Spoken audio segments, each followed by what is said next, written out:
ദേവിക ഇപ്പൊ എന്താ ചെയ്യുന്നേ? ഞാൻ ഇപ്പൊ ബികോം തേർഡ് ഇയർ. 20 വയസ്സ് കഴിഞ്ഞിട്ടുള്ളൂ അല്ലേ? എന്നെക്കാ ചെറുതാണ് ഇപ്പോഴേ വണ്ടിയൊക്കെ ഓടിക്കുന്നത്. ചെറുപ്പം മുതലേ ഇഷ്ടമായിരുന്നു വണ്ടി ഓടിക്കാനേ, ക്രേസ് ആയിരുന്നു. പണ്ടോട്ടെ ഭയങ്കര ഇഷ്ടമായിരുന്നു. ആണോ? എങ്ങനെ അമ്മ ഓടിക്കുന്ന കണ്ടപ്പാണോ അച്ഛൻ ഓടിക്കുന്ന കണ്ടപ്പാണോ പൂരിയത്? അച്ഛനെ ഓടിക്കുന്ന കണ്ടപ്പോ കൊച്ചിലോട്ട് അച്ഛനും കൊച്ചാണല്ലോ ഓടിക്കുന്നതാണ്.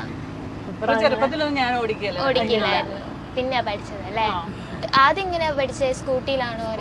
സ്കൂട്ടിയിൽ ആദ്യം പഠിച്ചേ.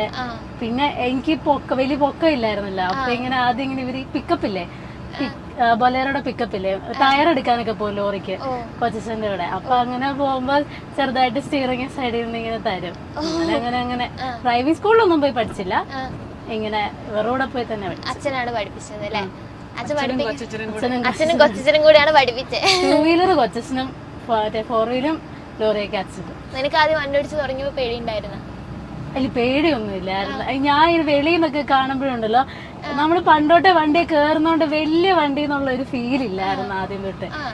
ചെറുപ്പം തൊട്ടേ കയറുന്ന. അപ്പൊ നമുക്ക് അങ്ങനെ ഇടയ്ക്കെല്ലാം കയറി അതിന് മുന്നേ പോകുന്നതൊക്കെ ആയതുകൊണ്ട് വലിയ വണ്ടി എന്നുള്ള ഫീല് തുടക്കം തൊട്ടില്ലായിരുന്നു. അതുകൊണ്ട് പേടിയൊന്നുമില്ല. ഒരു സ്ട്രെച്ചിൽ എത്ര മണിക്കൂർ ഓടിക്കും? അതെന്തേരം ഞാൻ എന്തേരം ഇരുന്ന് ഓടിക്കുക. അതിപ്പം എനിക്ക് കൂടുതലും പിന്നെ രാത്രി ഓടിക്കുന്ന ഇഷ്ടം. രാവിലെ എണീറ്റ് ഓടിക്കാൻ മടിയാ. അപ്പത്തേക്ക് ഞാനാണെ രാത്രി കയറും. രാത്രി ഒരു അമ്മയൊക്കെ ചിലപ്പോ 1:30 2:30 ആകുമ്പോ തരും. വെളുപ്പിനെ വരെ ഓടിക്കും. ഈ നോർത്തിലൊക്കെ പോകുന്ന സമയത്ത് അങ്ങനെ പേടി എന്തെങ്കിലും തോന്നിയിട്ടുണ്ടോ? മീൻസ് അതായത് നോർത്തിൽ ആ വഴികളിലൂടെ ഒക്കെ പോകുന്ന സമയത്ത് നൈറ്റ് സമയം ഇല്ല. അങ്ങനെ പേടി ഇപ്പൊ ഞാൻ പറഞ്ഞില്ലേ, എല്ലാ വഴിയും പോകുന്നുണ്ട്. അതെ, അങ്ങനെ പേടിയില്ല. എനിക്ക് പേടിയില്ലാത്തോണ്ട് എനിക്ക് പേടിയില്ല, ഞാൻ ഓക്കെയാണ്. ആ സമയം സ്വാഭാവികമായിട്ട് നമ്മുടെ കൂടെയുള്ള പേടിയാണ് നമുക്ക് ഒരു ഇത് വരികയല്ലേ, ടെൻഷൻ ഉണ്ടെങ്കിൽ. ഇപ്പൊ ഞങ്ങള് കാശ്മീർ 2ാമത്തെ ട്രിപ്പ് പോയപ്പം അവിടെ ജമ്മുവിൽ നിന്ന് ശ്രീനഗറിലേക്ക് വഴി ബ്ലോക്ക് ആയിരുന്നു. ബ്ലോക്ക് എന്ന് പറഞ്ഞാൽ ലോറികൾ കോൺവോയ് ആയിട്ടായിരുന്നു വിടുന്നത്. എന്ന് പറഞ്ഞാൽ ഒരു ദിവസം ജമ്മുവിൽ നിന്ന് ശ്രീനഗറിലേക്കും അടുത്ത ദിവസം ശ്രീനഗറിൽ നിന്ന് ജമ്മുവിലേക്കും. ഹൈവേയുടെ പണി നടക്കുകയും മണ്ണിടിച്ചിലൊക്കെ ഉണ്ടായിരുന്നു. അപ്പൊ അത് ലോറികൾ മാത്രം, ബാക്കി ബസ്സും കാറും ഒക്കെ എപ്പോഴും പോയായിരുന്നു.